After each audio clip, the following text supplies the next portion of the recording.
Hello, I'm Chris Kramer and you're watching seit Play.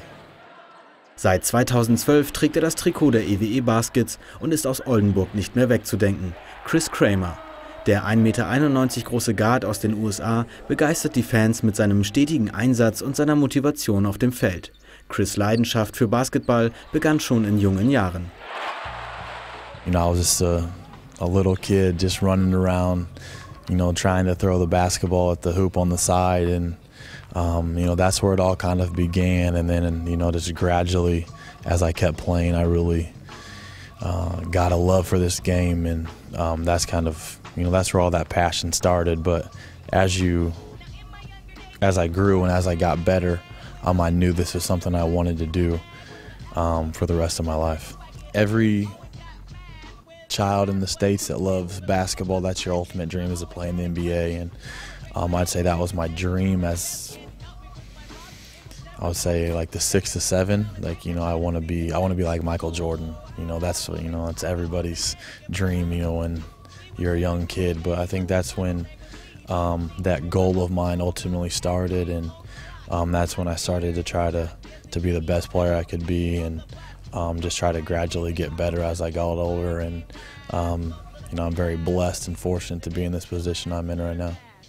I go back and play in the summer league for the NBA in the summers, and it's so tough to get in. And I'm, like I said before, I'm very blessed and fortunate to be here and be able to play this game that I love to play, and make money and see the world. And I don't think there's anything better. I guess my third year here, this will be my fourth year in Germany. I was on Würzburg my first year. It's my first year out of college. I went to the NBA and played in the preseason, and then got cut by the Milwaukee Bucks.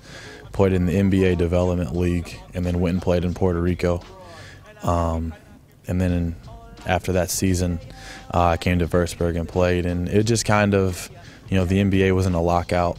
So there was, nothing going on. So I figured no better time than now to go and, see what overseas basketball is about. And, I really liked Germany. I liked the league, and, from Würzburg made the step to Oldenburg. And, I like Germany in general. The people are very nice, and, I think this is a very good league, a very good basketball league, and it's definitely, one of the best in Europe.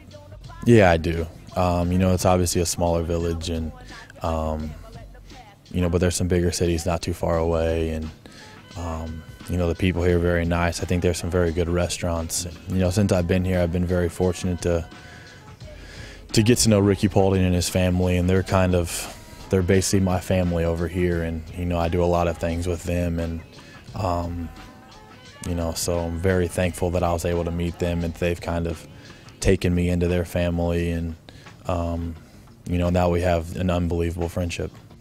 Basically, with my spare time, I talk to my girlfriend on FaceTime a lot, but if I'm not, talking with her, I'm usually with the Pauldings or just at my house watching TV or, playing video games. Just kind of depends.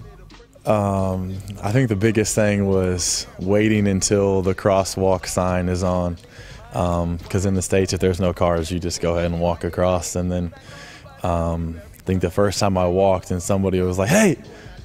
and just yelled at me and said, you can't do that, or you're not supposed to do that. And so that was the biggest thing for me to get adjusted to, just to go there and stand. And especially in the cold, it's the worst, but that's the way of life over here, so you just got to adapt to it.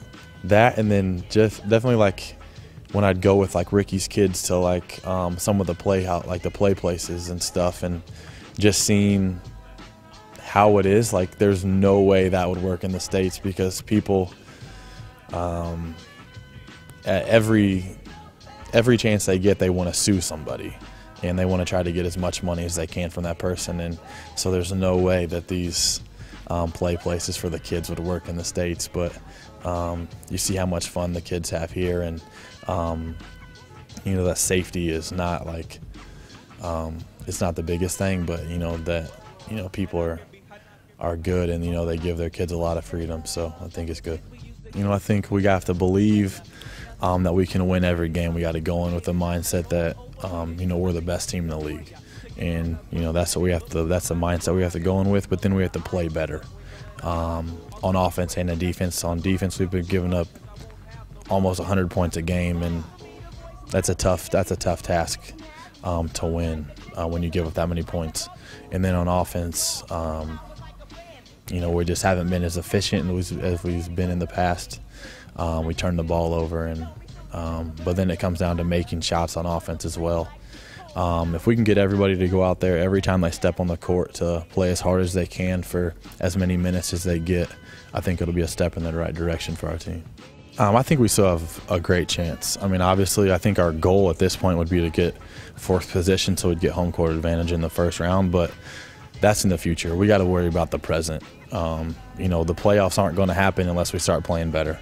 So if we can start playing better, then we can start to, start thinking about that. But, we have to win a game before we can start thinking about the playoffs. And, I think if we win one game, it could really catapult us to start winning more games in a row. So, I think it just starts with winning that first one and then, get the ball rolling and really start playing well. Because the goal is to play your best basketball at the end of the season. So we'd rather have, this little losing streak now than later in the season. And, that could really put a damper on things. So, we have a lot of games left to make a run here, and, we just got to get this one win and, get the ball rolling.